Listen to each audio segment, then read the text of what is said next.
प्रभु यीशु मसीह के मधुर नाम में एक बार फिर मैं आप सबका अभिनंदन करता हूं।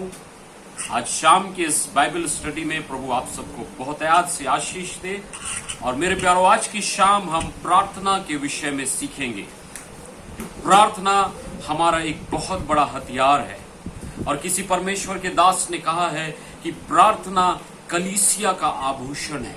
सो मेरे प्यारों, प्रार्थना हमारे लिए बहुत इंपॉर्टेंट है। ये मसीह जीवन की श्वास है। बिना प्रार्थना के आप शारीरिक रूप से जीवित रह सकते हैं, लेकिन शायद आपका आत्मिक जीवन नष्ट हो जाए या मर जाए। इसलिए प्रार्थना बहुत महत्वपूर्ण है मेरे प्यारों। इसलिए मैं सोचता हूं, प्रभु यीशु मसीह ने जब वो इस पृथ्वी पर थे, अपने चेलों को उन्होंने प्रचार करना नहीं सिखाया। उन्होंने अपने चेलों को दुष्टात्माएं निकालना ना भविष्यवाणी करना भी नहीं सिखाया, लेकिन उन्होंने प्रार्थना करना सिखाया। सो प्रार्थना बहुत इंपॉर्टेंट है।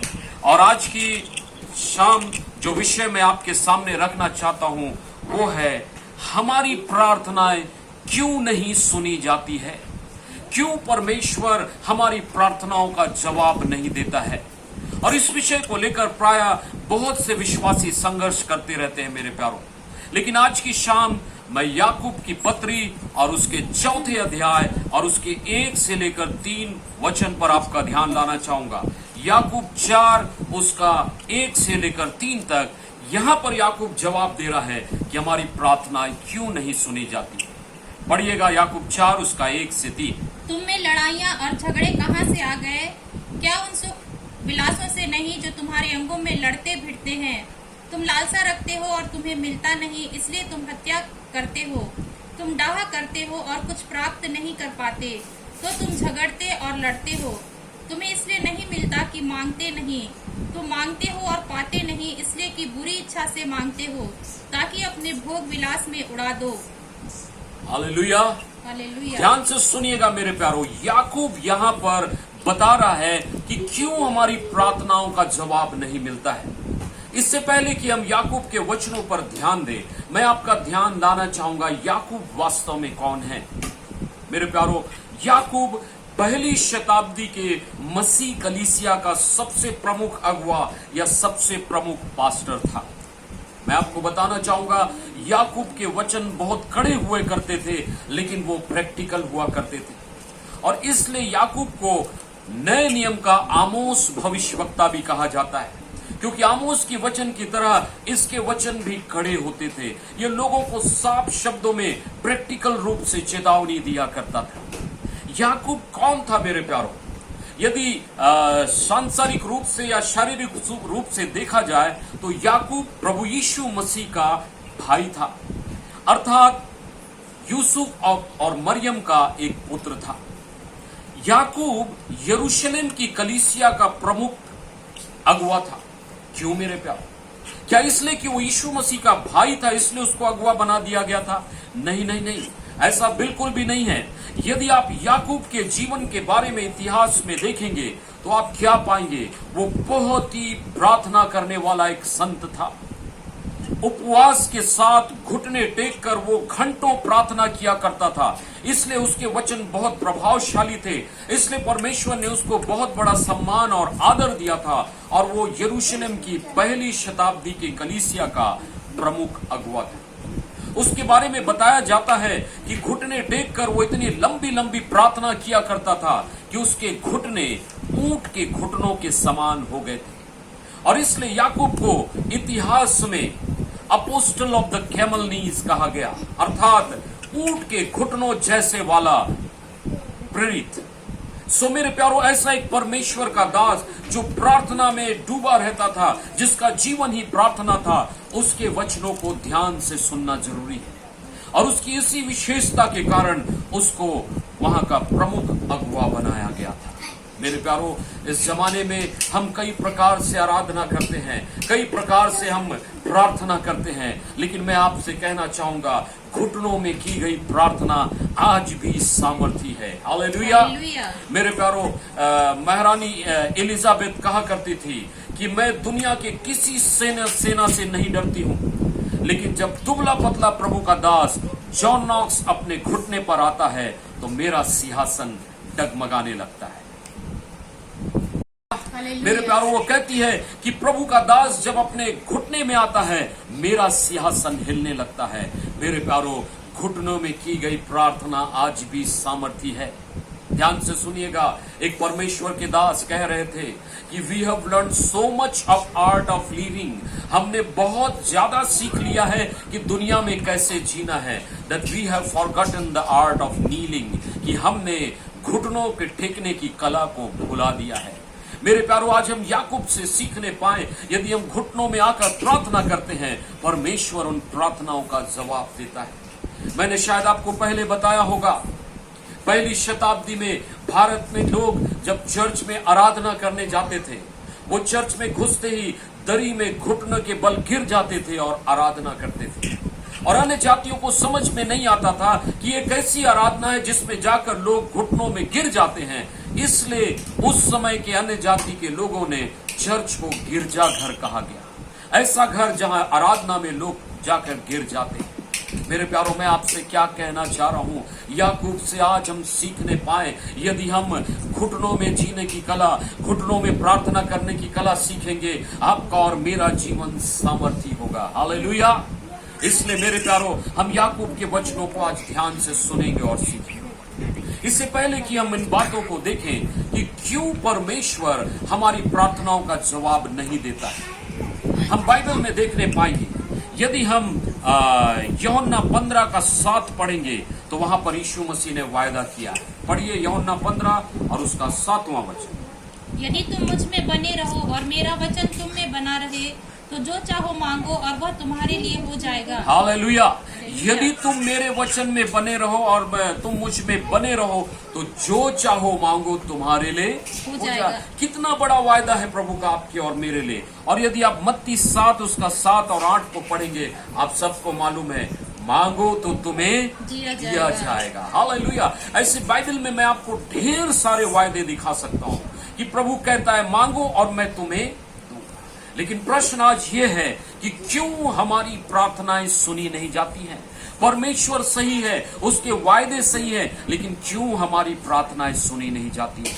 और इसी का जवाब यहाँ याकूब 4 उसके 1 से 3 में हमने सीखा। मेरे प्यारों, सबसे पहली बात याकूब यहाँ क्या कहना चाह रहा है। मेरे प्यारों, याकूब यह बताना चाह रहा है कि आपका मेरा परमेश्वर के साथ अगर संबंध सही नहीं है तो हमारी प्रार्थनाएं रुक जाएंगी। यदि आपका और मेरा परमेश्वर के साथ संबंध सही है, तभी हमारी प्रार्थनाएं सुनी जाएंगी। कहने का मतलब यह है, समस्या प्रार्थना में नहीं है, ना समस्या प्रार्थना की क्वालिटी में है कि आप कितने अच्छे से, कितने चिल्लाकर प्रार्थना करते हैं।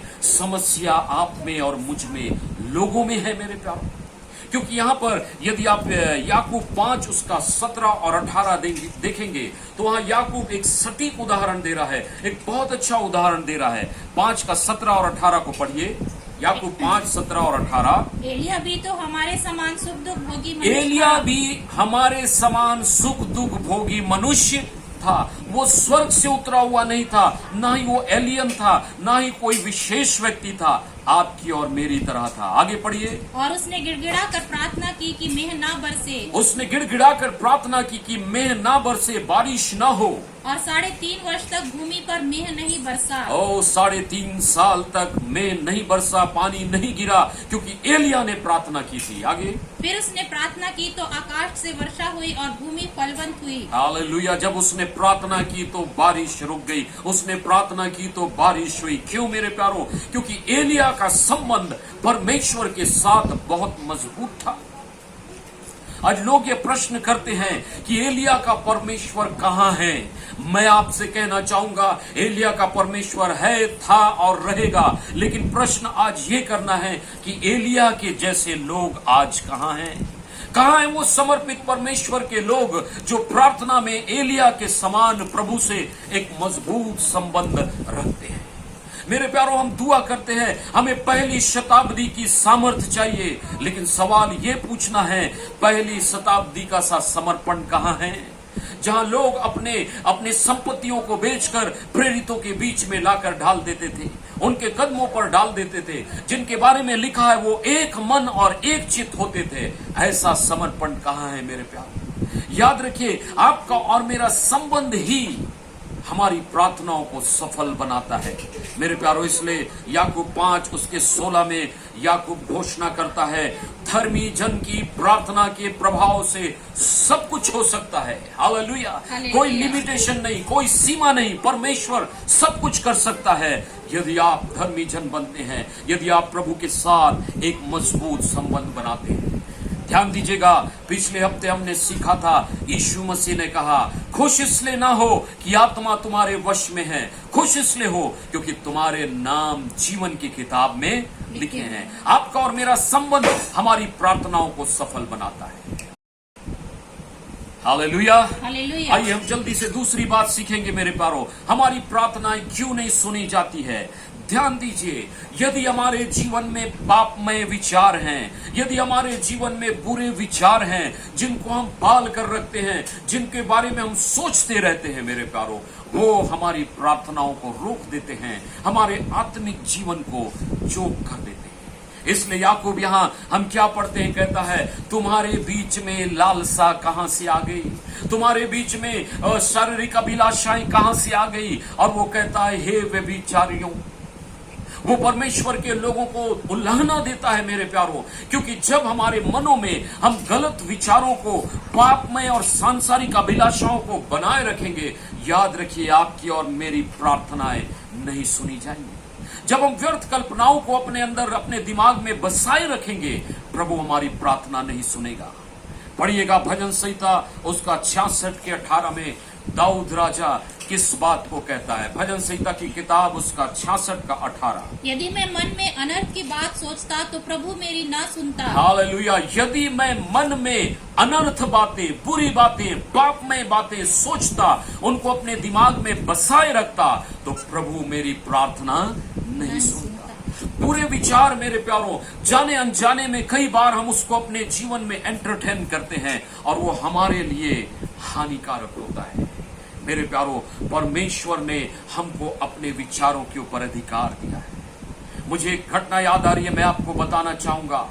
आज से कई साल पहले अमेरिका में एक जिमी सॉगर्ट नामक परमेश्वर का दास था, बहुत महान प्रचारक, सारी दुनिया में लोग उसके द्वारा आशीषित होते थे। लेकिन एक दिन ऐसा हुआ, उसकी कार में एक वेश्या उसके साथ पकड़ाई और उसके बाद जिमी सॉगर्ट की सेवकाई छिन्न भिन्न हो गई। हालांकि वो पश्चाताप करके वापस प्रभु में लौटा और उस वेश्या ने भी लोगों को बताया कि उसने मेरे साथ कुछ भी गलत नहीं किया, लेकिन उसके बाद जिमी सॉगर्ट की सेवा बर्बाद हो गई। एक इंटरव्यू में उसने बताया, जब वो हाई स्कूल में था तब से वो पोर्नोग्राफी के गंदी तस्वीरों को देखा करता था और गंदी तस्वीरों को देखकर वो आनंदित हुआ करता था। और वो एक छोटा सा जड़ उसके अंदर था जिसको उसने निकाल नहीं पाया। और क्या हुआ, एक दिन उसने एक वेश्या को अपने साथ ले जाकर उसको गलत रूप से देखने की कोशिश की। मेरे प्यारों, मेरे बताने का मतलब यह है, यदि पापमय विचार, कोई पापमय स्वभाव, कोई ऐसी गलत कल्पनाएं हमारे दिमाग में बसी हो, तो हम उसे अच्छा है कि दूर कर दें, क्योंकि एक छोटी सी जड़ हमारे बर्बादी का कारण हो सकता है।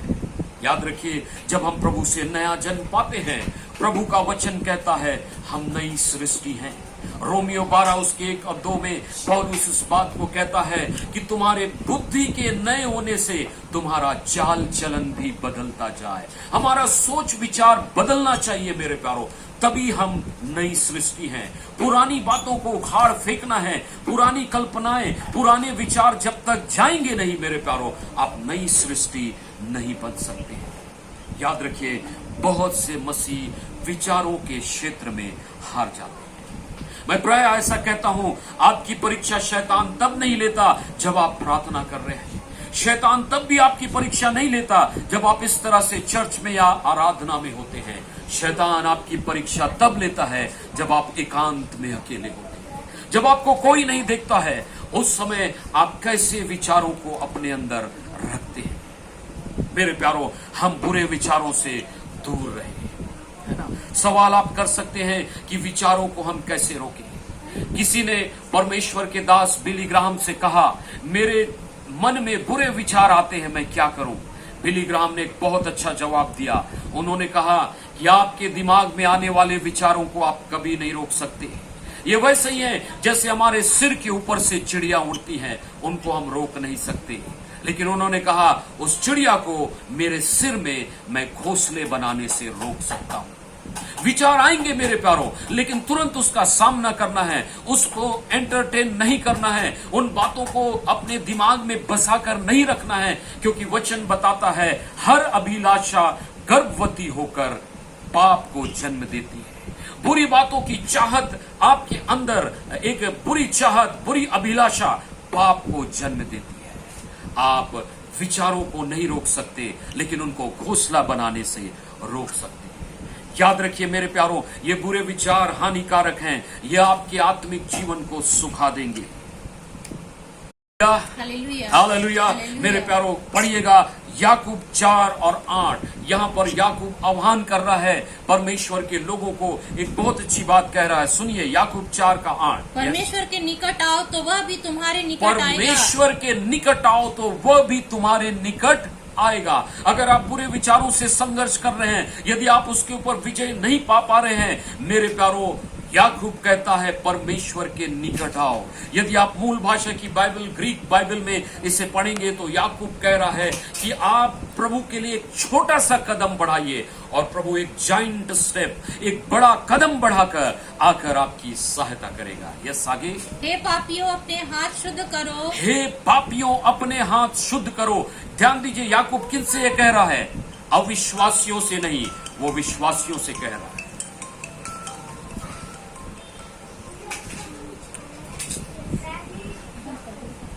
याकूब 4 और उसका 8। परमेश्वर के निकट आओ तो वह भी तुम्हारे निकट आएगा। परमेश्वर के निकट आओ तो वह भी तुम्हारे निकट आएगा। याकूब मेरे प्यारों किससे ये कह रहा है? विश्वासियों से कह रहा है कि यदि तुम पाप में विचारों से संघर्ष कर रहे हो, जीत नहीं पा रहे हो, तो परमेश्वर के निकट आओ। यदि आप मूल भाषा की बाइबल ग्रीक में से पढ़ेंगे, वो क्या कह रहा है? परमेश्वर के निकट एक छोटा सा कदम बढ़ाओ और वो एक जाइंट स्टेप, एक बड़ा कदम बढ़ाकर आकर तुम्हारी सहायता करेगा। आगे पढ़िए। हे पापियों अपने हाथ शुद्ध करो। हे पापियों अपने हाथ शुद्ध करो। और हे दुचित्ते लोगों अपने हृदय को पवित्र करो। हे दुचित्ते लोगों, हे डबल माइंडेड लोगों, अपने हृदय को शुद्ध और पवित्र करो। ध्यान से सुनिए, याकूब ये वचन किससे कह रहा है? विश्वासियों से, अविश्वासियों से नहीं। वो उनका संबोधन पापियों से कर रहा है। क्यों कर रहा है मेरे प्यारों? क्योंकि उनकी सोच दो प्रकार की है। वो पापमय विचारों को भी पालते हैं, बुरी अभिलाषाओं को भी पालते हैं, और इसलिए वो क्या कह रहा है? अपने आप को शुद्ध करो। मेरे प्यारों, आपको और मुझको अपने विचारों को शुद्ध करना है, क्योंकि दाऊद कहता है यदि मैं अनर्थ बातों को सोचता, बुरी बातों को सोचता, तो मेरी प्रार्थना की ओर परमेश्वर ध्यान नहीं देता। मेरे प्यारों, जब आप नई सृष्टि बने हैं, शुद्ध विचार रखिए, परमेश्वर के वचन से अपने दिल दिमाग को भर कर रखिए मेरे प्यारों, क्योंकि याद रखिए आपके लिए, आपके जीवन में सबसे सरल स्थान जहां शैतान हमला कर सकता है वो आपका दिमाग है। उसमें बुरे विचारों को आप बिल्कुल भी फलने मत दीजिए मेरे प्यारों।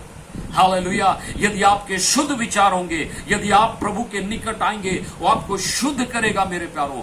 उसके बाद आपकी प्रार्थनाएं सुनी जाएंगी। हालेलुया। आज के लिए हम इस बाइबल स्टडी में इन दो बातों पर ही ध्यान दें मेरे प्यारों। अगले स्टडी में हम इसके बारे में आगे और सीखेंगे। पहली बात, हमारा परमेश्वर के साथ संबंध सही होना जरूरी है। दूसरी बात, हम पापमय विचारों को, बुरी कल्पनाओं को हम अपने जीवनों से अलग करें। प्रभु हमारी प्रार्थनाओं को सुनेंगे। हालेलुया। परमेश्वर इन वचनों के द्वारा आपको आशीष दे, आपकी सहायता करे कि आप उसके संबंध में मजबूती से बढ़े, आपकी सहायता करे कि हर एक बुरे विचार और बुरी कल्पनाओं के ऊपर आप विजय पाएं। हालेलुया। आइए हम प्रार्थना में समय बिताएंगे। Thank you Jesus. प्रार्थना के सुनने वाले प्रभु, प्रार्थना की चाह हम में तू भर, प्रार्थना में सदा ठहरे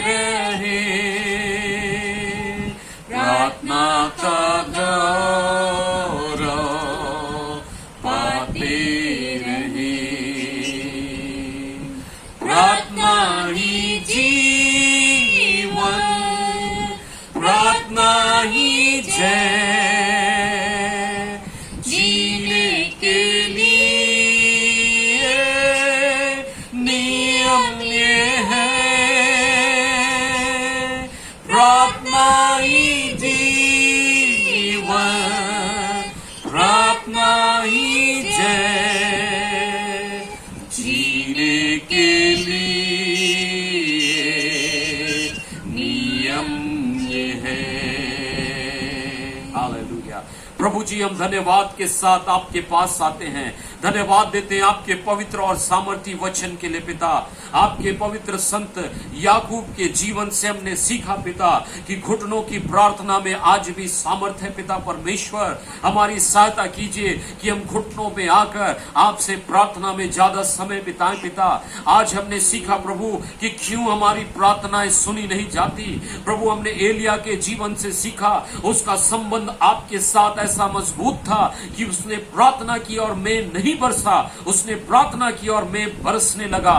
प्रभु, हमारा भी आपके साथ वैसे ही मजबूत संबंध बन जाए। हमारे अंदर भी पहले शताब्दी के मसीहों की तरह वो मजबूत संबंध आपके साथ हो जाए पिता, ताकि हमारी प्रार्थनाएं सुनी जाएं। हालेलुया। मैं दुआ करता हूं पिता परमेश्वर, हमारे जीवनों से हर एक पापमय सब स्वभाव को, हर एक बुरी अभिलाषाओं को, हर एक उन बुरी इच्छाओं को जो हमारे अंगों में लड़ती हैं, उसे दूर कर दीजिए पिता। हम प्रभु जी एक बार फिर आपके निकट अपने कदम को बढ़ाते हैं, हम आपकी ओर फिर कर आते हैं। एक बार फिर हमें नई सृष्टि बनाइए, हमारे दिल दिमाग को नया कर दीजिए पिता। हमारी बुद्धि यीशु मसीह के नाम से नई हो जाए पिता परमेश्वर, ताकि हम आपके वचन और आपकी आत्मिक बातों को सोच सके पिता। प्रभु, हमारे जीवनों में आने वाले हर एक विचार को हम पालने वाले ना हो पिता, गलत और नेगेटिव विचार को हम दूर करने वाले बने। इसके लिए आपका पवित्र आत्मा हमारी सहायता करने पाए। धन्यवाद देते हैं प्रभु, सारा आदर इज्जत महिमा आपको देकर विनती हमारे उद्धार करता यीशु ख्रिस्त के नाम से मांगते हैं। हाँ।